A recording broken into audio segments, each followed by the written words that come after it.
Creating multiple instances of a class. First, go to brackets. We have our person class here, so it's very easy to make multiple instances of a class. Such as j equal person, make a constructor, quotation marks John, comma, 46, comma, put any ID number you like.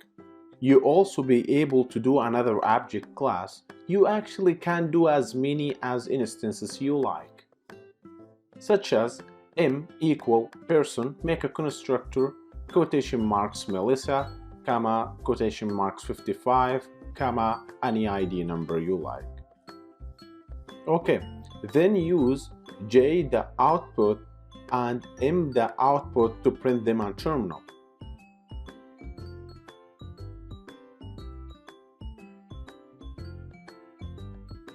Pretty nice, multiple objects work well.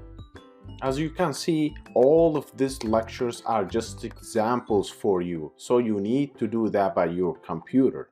Thank you very much.